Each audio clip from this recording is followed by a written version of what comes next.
Dan, Tim. This is Webster Hall.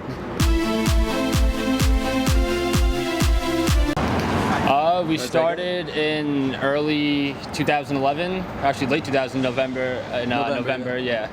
And we released our first song, went viral in about a day, and we figured we did something right, so we continue to keep making music. We were listening to a lot of music together at the time, and we eventually decided, why not make music? So we basically just picked up a laptop, downloaded some free software, some pirated software, and then started doing work on it. Basically how all DJs start. Our sound, what would you say? We don't really try to go for any particular type of sound. It's more of the idea of we just make music that we would listen to, that if we heard, we would like. A lot of the music, it comes basically, I mean, if you follow us, our timeline, a lot of the music kind of jumps around a lot. Some songs, it basically all revolves around what we're listening to at the time. So if we're listening to heavy metal, you're gonna get a really angry sounding track, and if we're listening to, say, I don't know, some disco stuff, you're gonna get Euphoria.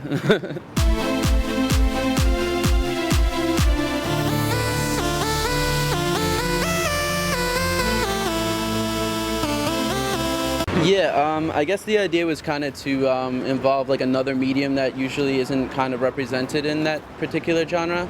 A lot of, I guess, art is lost on the genre as far as, a visual medium, which is a shame because in other genres they fully embrace it. So it was kind of our attempt to bring a little bit more into our, into the genre, that whatever the hell it's called. And we don't really have a genre, so at least just to expose our fans to some artists that we like.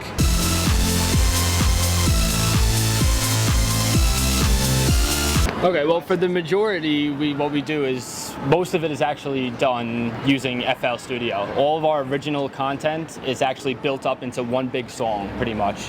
That, because, when you do it, we'd rather have full control over build-ups, all that stuff that you wouldn't have regularly. So what we do live is we like to incorporate percussions and actual uplifters, downlifters, all your effects live actually while the song's going on. Yeah, basically it all operates, when we're doing a DJ set, it all operates, it operates at FL, so it's a lot of variations. It all really depends if we decide to play other people's music or not. Because, we have more, it's more easier to mix other people's music together than have, 19 songs of your own that you have to make actually fit into each other that won't actually go naturally. And when we're not doing a DJ set, we basically, we usually have live musicians that back us up, so it's it's more of a rock setting, I guess. So you get the diversity of, maybe just a straight dance show versus, something more of an actual full band experience. So it's pretty interesting.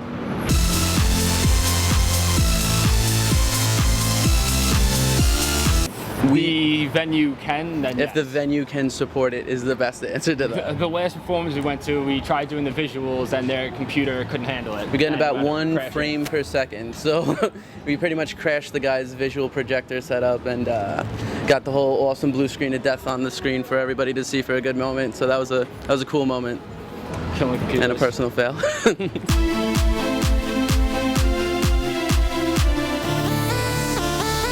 It's a good one. I would say studio. Yeah, we're big. We're pretty big studio people. I mean, it's a different atmosphere, really. We don't we could just kind of relax, you We have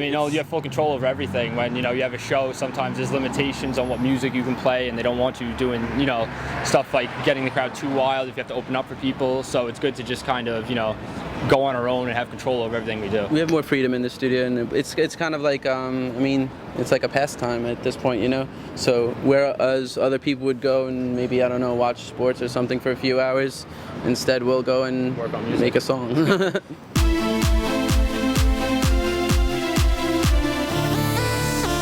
How do you like that, Tim? No, that's the best part. I mean, being from New York and getting to, now play Webster Hall, which, we've seen some of our favorite artists perform here. Now we get to take the same stage. It's awesome.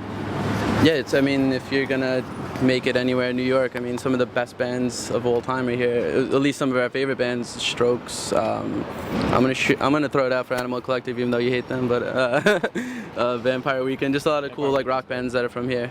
So it's cool to even be in the same thought as that. Yeah, definitely.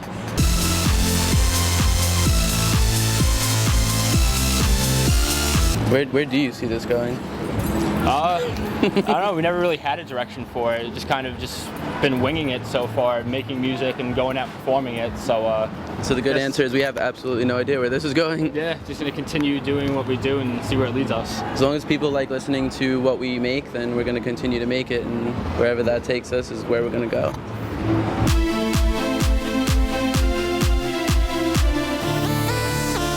Wow, that's really tough. That's actually really, really tough. I guess farthest distance-wise would be Australia, I guess. I mean, I don't really know.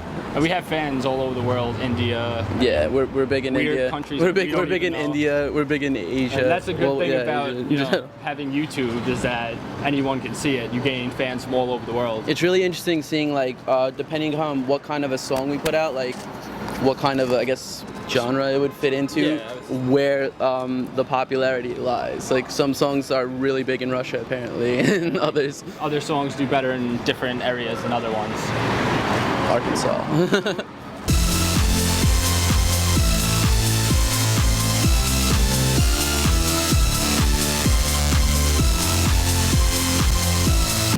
Let's see, I would say we're the first, I don't want to say we're the first, but like incorporating rock music. We're the coolest.